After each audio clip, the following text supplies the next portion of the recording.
ओम शांति। आपका प्रश्न है कि काम वासना के काल्पनिक विचारों पर मेडिटेशन द्वारा कैसे विजय पा सकते हैं या कैसे मुक्ति पा सकते हैं।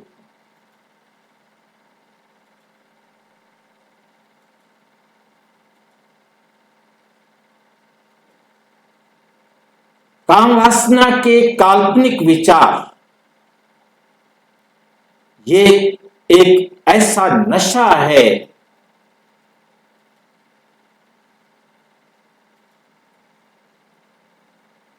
एक ऐसा टेस्ट है जैसे कुत्ता हड्डी को काटता है, चूसता है, ब्लड उसके दांतों से निकल रहा होता है और वे उसका स्वाद ले रहा हो।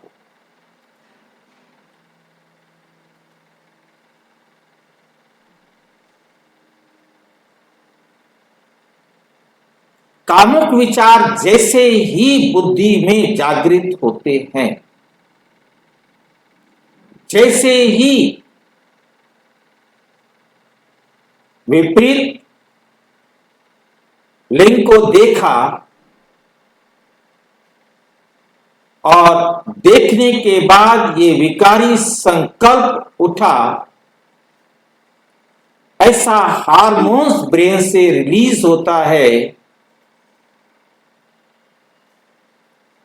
जो फिर उन संकल्पों को छोड़ना भी चाहे तो छोड़ नहीं सकता।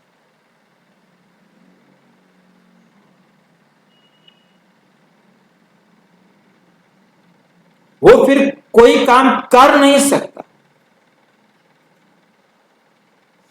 विद्यार्थी है तो वो पढ़ नहीं सकता,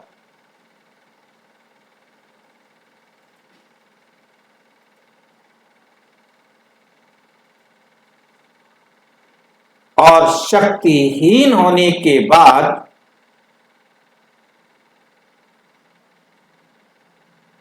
सिवाय सोने के उसके पास कुछ और होता है।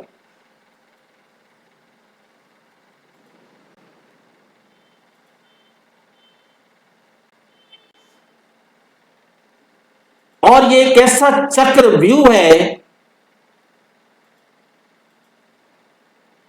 जो उसे पतित और पतित और पतित करता ही जाता है। और ये एक ऐसा दशा होता है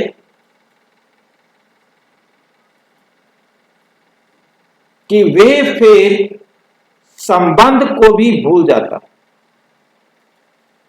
और उसमें बाधा बनने वाले को कुछ भी क्षति पहुंचा सकता, उसे मार भी सकता है। ये इतना घातक होता है, अक्ल का दरवाजा बंद हो चुका होता है, फिर भी वो किसी की भी हत्या तक कर सकता,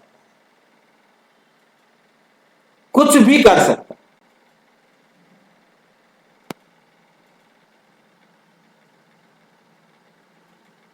चाहे वो पुरुष हो चाहे वो स्त्री।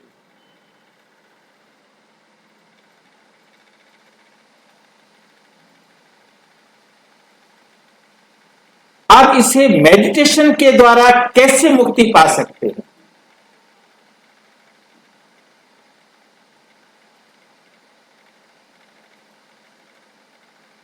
मेडिटेशन तो दुनिया में बहुत सिखाते हैं, अनेक प्रकार के मेडिटेशन सिखाए जाते हैं,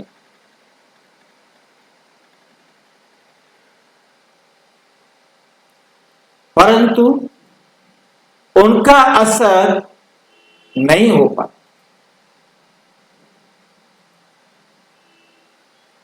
क्यों नहीं हो पाता? क्योंकि वो मेडिटेशन शरीर के हैं। वो योगा जो सिखाते हैं वो शारीरिक है।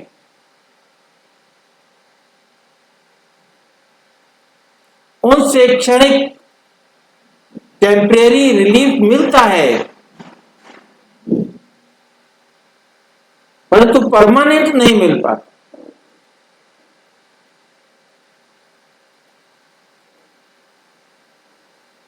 और प्रजापिता ब्रह्मा कुमारी ईश्वरीय विश्वविद्यालय में जो मेडिटेशन सिखाया जाता है वे दुनिया में सिखाए जाने वाले मेडिटेशन से अलग। इस अंतर को आप समझ जाएंगे, मेडिटेशन की बेसिक बात को समझ जाएंगे, तो आप समझ सकेंगे कि ये मेडिटेशन हमें इससे कैसे मुक्ति दिला सकता। काम वासना का जो काल्पनिक विचार है,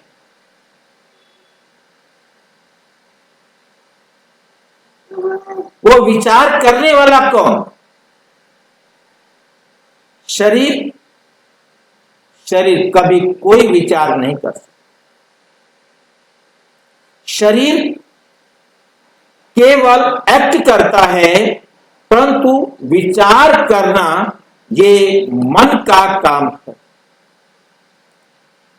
इस बात को बहुत ध्यान से समझना है।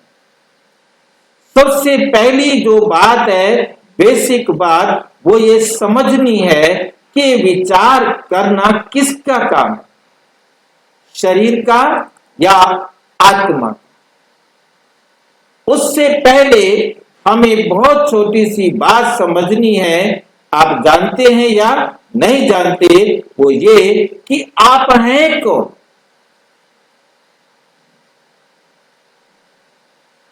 हम इस चित्र में देख रहे हैं, एक ये है शरीर, एक है ये आत्मा। इसे गीता में लिखा गया, जब शरीर में आत्मा आती है तो चलता फिरता शरीर बनता है।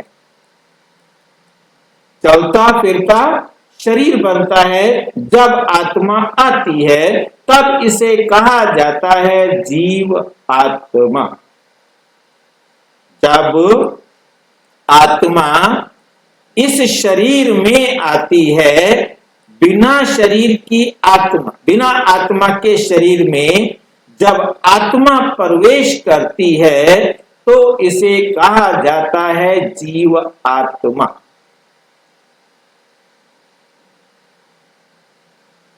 जब इस जीव आत्मा से आत्मा निकल जाती है तो इसे कहा जाता है बिना आत्मा के शरीर, निर्जीव। आत्मा रहित जीव निर्जीव, आत्मा सहित जीव सजीव। अब इस शरीर में आत्मा नहीं है, ये शरीर एक भी काल्पनिक या कैसा भी विचार ही नहीं कर सकता। तो विचार करने वाली कौन है? आत्मा। आत्मा की 3 सूक्ष्म फैकल्टीज हैं, मन, बुद्धि और संस्कार। मन का काम है शरीर का संदेश बुद्धि तक पहुंचाना। इस बात को समझने के लिए आप इस चित्र को ध्यान से देखेंगे।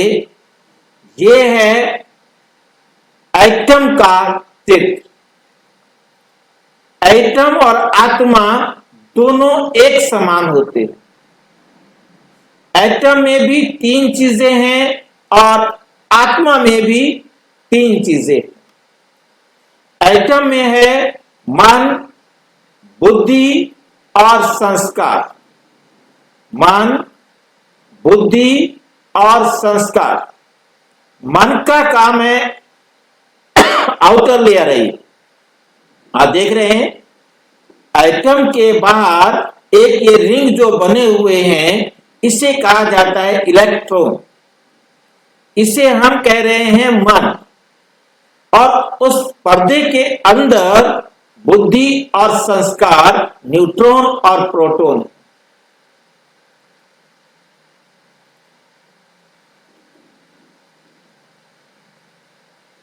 और ये तीन चीजें हैं, ये तीन चीजें ही आत्मा में।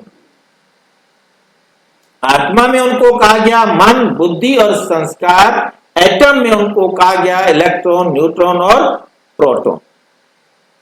अब आत्मा इस शरीर में कहां होती है, ये भी हम साथ में देख लें कि ये हमारे माथे पर नहीं होती, बाहर नहीं बैठी रहती आत्मा। ये यहां माथे से लगभग 2 से 3 इंच 4 इंच अंदर, किसी का सिर बड़ा होगा, किसी का सिर छोटा होगा। जहां हम देख रहे हैं ये रीढ़ की हड्डी ने ब्रेन को अपने ऊपर रोका हुआ है। यहां पर पीनियल, पिट्यूटरी और हाइपोथैलेमस 3 ग्लैंड्स हैं। उन तीनों ग्लैंड्स के बीच में आत्मा का स्थान है। ये है पीनियल, पिट्यूटरी और हाइपोथैलेमस ग्लैंड्स। इन तीनों ग्लैंड्स के बीच में ये आत्मा की सीट है। ये है हमारा ब्रेन या खोपड़ी, ये है हमारी रीढ़ की हड्डी, जहां आत्मा बैठकर पूरे शरीर से सारे मैसेज रिसीव करती है और पूरे शरीर को ऑर्डर करती है। तो आत्मा इस शरीर के साथ ऐसे काम करती है जैसे कंप्यूटर ऑपरेटर कंप्यूटर पर काम करता है। हमारा जो ब्रेन है, ये शरीर का जो हिस्सा है, वो कंप्यूटर की हार्ड डिस्क की तरह है जिसमें सारा डाटा भरा हुआ होता है, परंतु ऑपरेटर उसको चलाता है। बिना ऑपरेटर के वो डाटा किसी भी काम में यूज नहीं हो सकता। वो डाटा अपने आप कुछ नहीं कर सकता।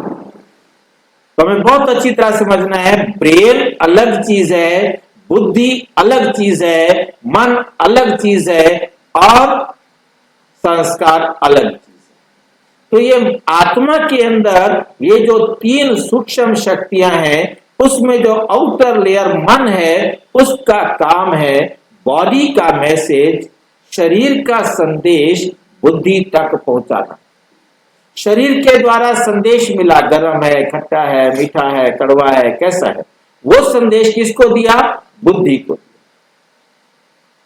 अब बुद्धि ने डिसीजन करना है कि ये खाना है कि नहीं खाना है, प्रयोग करना है कि नहीं करना, ये ठीक है या गलत है, पहनना है या नहीं पहनना, जाना है या नहीं जाना है।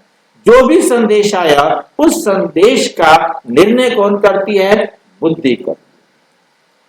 और बुद्धि जो निर्णय करती है, वो बार बार यदि वही निर्णय करती है तो वो संस्कार बन जाते हैं, जिसे आदत कहते हैं। आत्मा जब शरीर को छोड़ती है, ये तीनों मन, बुद्धि और संस्कार आत्मा के साथ चले जाते। फिर ये शरीर ना सोच सकता है, ना बोल सकता है, ना कर सकता है।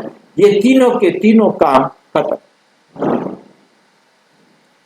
तो सोचना मन का काम है, तो इलाज किसका होना चाहिए? तन बीमार है या मन बीमार है? अब विचार करने वाली बात है कि मन के अंदर गंदे विचार चल रहे हैं, ये तन बीमार है या मन? आंखों ने देखा, कानों ने सुना, शरीर ने महसूस किया और उसने मैसेज दिया और गंदे विचार चलना शुरू हुए। अच्छे विचार भी चल सकते हैं, गंदे विचार भी चल सकते हैं। चाहे अच्छे विचार हो चाहे गंदे विचार हो, करने किसने है? आत्मा ने करने। जब ये स्मृति आ जाए कि मैं वास्तव में आत्मा हूं। ये मेडिटेशन करने वाली आत्मा, ये शरीर ने मेडिटेशन नहीं कर। दुनिया में जो मेडिटेशन सिखाया जाता है वो शरीर करता है, परंतु परम पिता परमात्मा आकर जो मेडिटेशन सिखा रहे हैं वो आत्मा ने करना है, वो आत्मा को सिखाया जा रहा है।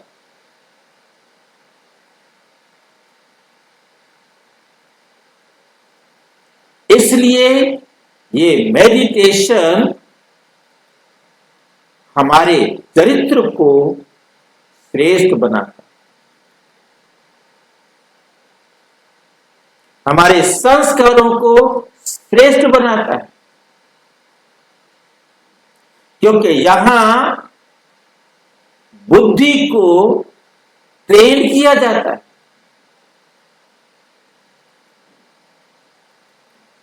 संस्कार श्रेष्ठ बनने की विधि सिखाई जाती है, जिस पर बुद्धि श्रेष्ठ संस्कार बनाने का कार्य करती है। जब संस्कार श्रेष्ठ हो जाते हैं तो संकल्प भी श्रेष्ठ हो जाते हैं।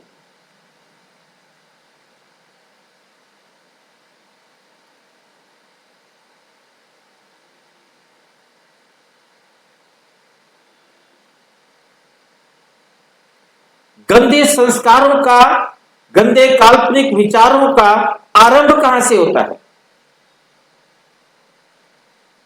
जहां ये समझा कि ये मेरी बहन है, तो विचारों में कोई गलती नहीं आ सकती। मां है, विचारों में गलती नहीं आ सकती। जैसे ही ये संकल्प आया, ये क्या लगती है, क्या लगता है, वहीं विचारों में विकार आता। तो परमपिता परमात्मा आकर समझाते, बच्चे आप आत्मा हैं, आप ये शरीर नहीं है।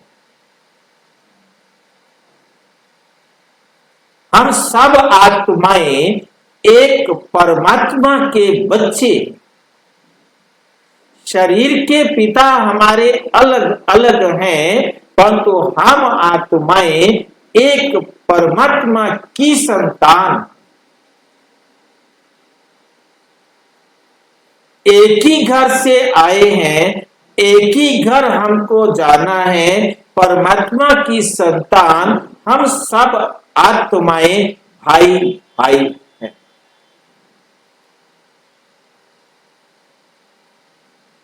विद्यालय में, स्कूल में लिखा गया, हिंदू, मुस्लिम, सिख, ईसाई आपस में सब भाई भाई। कभी भाई बहन नहीं लिखा गया, बहन भाई नहीं लिखा गया। चाहे लड़कियों का स्कूल हो, वहां लिखा क्या गया? भाई भाई। मैं जाकर गर्ल्स स्कूल के अंदर पूछता हूं, बहनें कहां गई? बहन भाई भी तो लिख सकते थे, कविता का तुक मिलाना था तो। परम पिता परमात्मा आकर इसका राज समझाते कि आत्मा ना स्त्री होती है, आत्मा ना पुरुष। केवल आत्मा जब स्त्री का शरीर लेती है तो बहन कहलाती है, जब पुरुष का शरीर लेती है तो भाई कहलाती है। एक जन्म हम स्त्री बनते हैं और एक जन्म हम पुरुष बनते हैं। कर्म अच्छे किए हैं, चाहे स्त्री बने तो चाहे पुरुष बने, सुख पाएंगे। और कर्म खराब किए हैं, चाहे स्त्री बने चाहे पुरुष बने, दुख पाएंगे। जब ये बात समझ में आ जाए, ये बुद्धि जब स्वीकार कर ले कि मैं आत्मा हूं और ये भी सब आत्माएं हैं।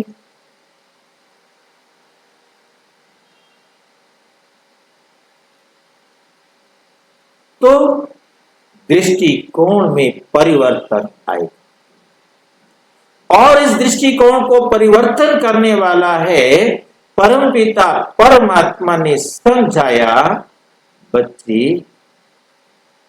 आप आत्माएं जब परम धाम से इस पृथ्वी पर आते हो, जो भी आप देते व लेते हो, इस संसार से घर जाने से पहले आपको वो बराबर करके जाना है। बिना बराबर किए आप वापिस परम धाम जा नहीं सकते। आपने जिसे सुख दिया है वो सुख देगा, आपने जिसे दुख दिया है वो दुख देगा, जितना दिया है उतना देगा, कम या ज्यादा नहीं देगा। मुक्ति तभी मिलेगी जब मेरा अकाउंट बराबर हो। जब तक मेरा हिसाब किताब बराबर नहीं होगा तब तक मुक्ति मिल नहीं सकती, तब तक मुक्ति मिल नहीं सकती।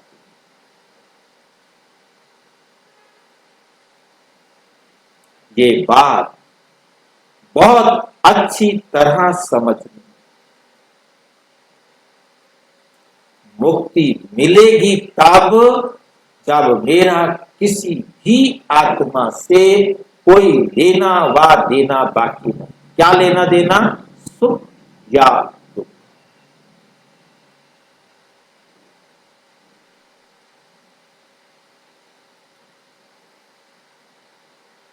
अब जो चाहिए वो दे दो। अब जो दे चुके हो वो तो लेना पड़ेगा, परंतु अब मेडिटेशन में विशेष बात क्या आई कि परमात्मा की डायरेक्शन पर हम यदि सुख देंगे तो हमें क्या मिलेगा? सुख मिलेगा। दुख देंगे तो दुख मिलेगा। जो दे चुके वो तो लेना पड़ेगा, परंतु अब जो चाहिए वो दे।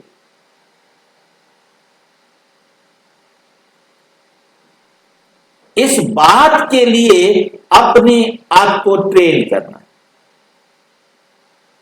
इस बात के लिए अपने आप को बैठकर समझाना है, जिसके लिए परमात्मा ने कहा मन मना भव। ये शब्द गीता में भी लिखा गया, परंतु इसका मतलब समझ में नहीं आया था। अब परमात्मा ने आके समझाया, बच्चे अपने मन को बैठकर मनाओ। जो बातें मैं बता रहा हूं, जो सच मैं आपको दे रहा हूं, ये सच अपने आप को बैठकर बताओ। ये मेडिटेशन है। हमारा मेडिटेशन ही मन का है, हमारा विचारों का ही मेडिटेशन है, क्योंकि विचार ही दूषित हुए हैं और विचारों को ही शुद्ध करना है। इन विचारों में जो दोष है उस दोष को निकालना है, और दोष को आने का कारण है देह और दोष निकलने का कारण है देह से न्यारा समझना। देह को याद करेंगे, देह की स्मृति में रहते, सब अपने आप को देह समझते। यही है सारी बीमारियों का, बुराइयों को जन्म देने का कारण। देह के कारण ही होता है ये माँ है, ये बहन है, ये भाई है, ये मेरा कुछ नहीं लगता। और आत्मा में एक ही रिश्ता आ जाता है कि हम सब आत्माएं एक परमात्मा के बच्चे, एक ही घर से आए।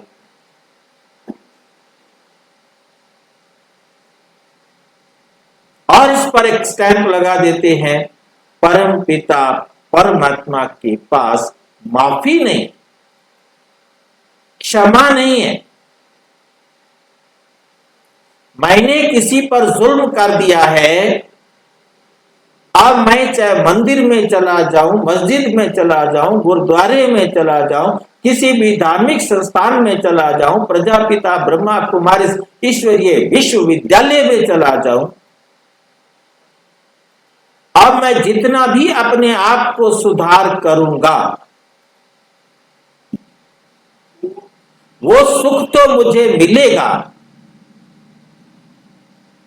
परंतु जो मैंने जुल्म किसी के ऊपर कर दिया है, जो दुख मैंने किसी को दे दिया है, वो दुख तो मुझे लेना ही लेना पड़ेगा। उससे परमात्मा भी नहीं बचा सकते। परमात्मा कहते बच्चे, यदि मैं किसी को माफ कर दूं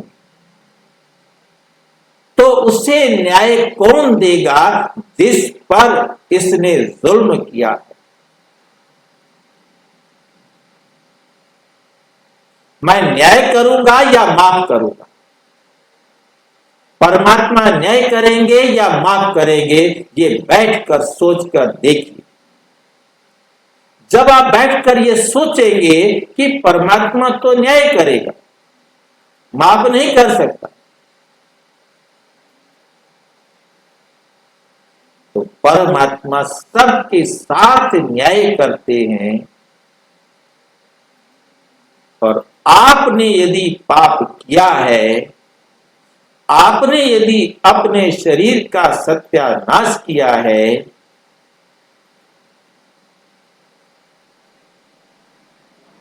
तो उसकी सजा आपके कर्मों में कुशलता नहीं आई।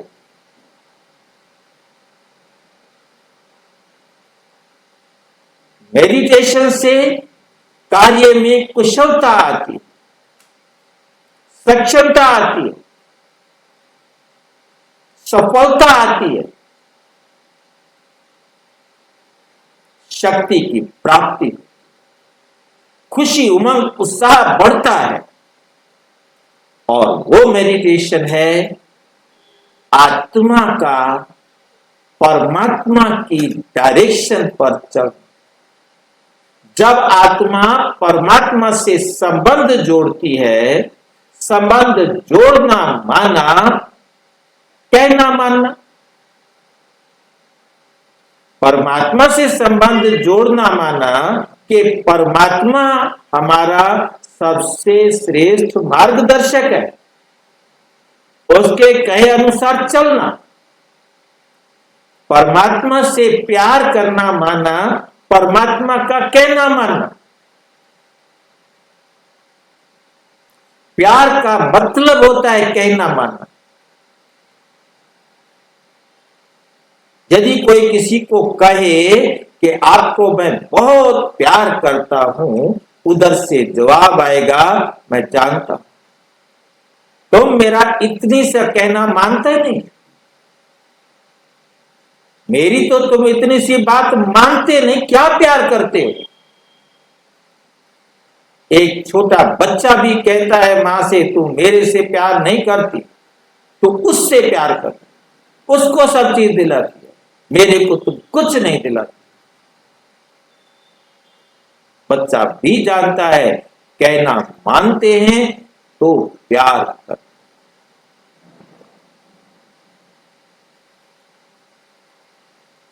रूहानी प्यार, सच्चा प्यार अर्थात आत्मा को सुख देना, आत्मा से सुख दे। और रूहानी सुख, रूहानी खुशी, रूहानी उमंग उत्साह बढ़ाने की विधि है कि हर आत्मा को एक ऐसी खुशी देना जो दुनिया में कोई दे ना सके। वो खुशी परम पिता परमात्मा परम धाम से आकर देते। किसी एक भी आत्मा को परमात्मा से जुड़ा दिया, परमात्मा से मिला दिया, परमात्मा की श्रीमत पर चलना सिखा दिया, तो उसको सब कुछ मिल, भगवान मिल गया तो सब कुछ मिल गया। ये मेडिटेशन है जो बिजी कर देता है सारे संसार को खुशियों से भरपूर करने के। जब इसमें बिजी रहेंगे तो आपको व्यर्थ संकल्प, उल्टे संकल्प, आपके जीवन को बर्बाद करने वाले संकल्प कभी नहीं आ सके।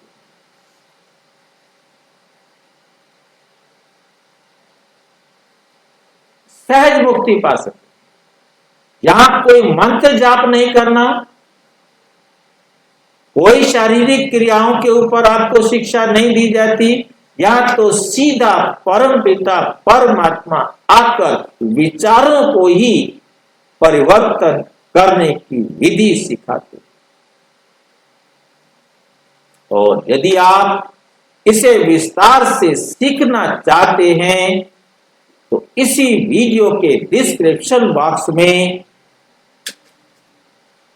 आत्मा के बारे में, परमात्मा के बारे में, मेडिटेशन के बारे में, कर्मों की गति के बारे में लिंक दिए हुए हैं।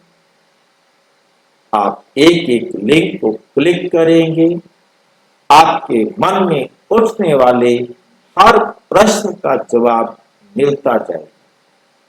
फिर भी कोई ऐसा प्रश्न हो जिसका जवाब आपको उसमें ना मिल रहा हो, तो आप अपने नजदीक के किसी भी प्रजापिता ब्रह्मा कुमारी ईश्वरीय विश्वविद्यालय के सेवा केंद्र पर संपर्क करेंगे। और यदि कोई प्रश्न हो तो 9213106986 पर केवल टेलीग्राम करेंगे। 9650692270 पर केवल व्हाट्सएप करेंगे। फोन हो शांति।